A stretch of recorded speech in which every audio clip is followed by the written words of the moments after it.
வணக்கம். கொள்கை என்னடா வெங்காயம், கூட்டணி என்பதே வியாபாரம். இது பெரியாரோட ஃபேமஸ் கோட்ன்னு சொல்லுவாங்க. சமூக நீதி, சாதி ஒழிப்பு, மதச்சார்பற்ற தன்மை, பெண்கள் சமத்துவம், பகுத்தறிவு மற்றும் கல்வி, சுயமரியாதை இவை தான் பெரியார் அவர்களுடைய அரசியல் சிந்தனை மையக் கருத்துக்களா நம்ம எடுத்துக்கலாங்க.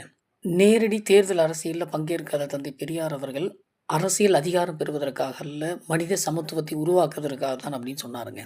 பெரியார கொள்கை தலைவர்களில் முதன்மையானவரா வச்சிருக்கிற டிவிகே தமிழக வெற்றி கழகத்துடைய தலைவர் விஜய் அவர்கள் பார்த்தீங்கன்னா, அதிகாரம், ஆட்சி, பங்கு அப்படின்னு சொன்னது கூட பெரியாரோட சமத்துவத்தை பின்பற்றியதா இருக்கலாம்ங்க. விஜய் அவர்கள் முன்வைத்த பொலிட்டிக்கல் பாம் தமிழக அரசியலில் எத்தகைய அதிர்வலையை ஏற்படுத்தப் போகிறது என்பதை மிக விரைவில் நமக்கு தெரிய போகுதுங்க. கூட்டணி அமைந்தாலோ, இல்லாவிட்டாலோ பெரியார் அவர்களின் அரசியல் சமூக மாற்றத்திற்கான மக்களுக்கு விழிப்புணர்வு தரும் பகுத்தறிவு அரசியல், ஜனநாயகம் முழுமை பெறுவதற்கான சமத்துவமே தீர்வு என்ற பெரியாரின் அரசியல் சாராத நோக்கங்கள் தளபதி விஜய் மூலம் 2026ஆம் ஆண்டு சட்டமன்ற தேர்தல் வெற்றி மூலம் அரசியலில் எதிரொலிக்குமா என்பதை உங்களைப் போலவே நானும் தெரிஞ்சுக்க ரொம்ப ஆர்வமா இருக்கேங்க.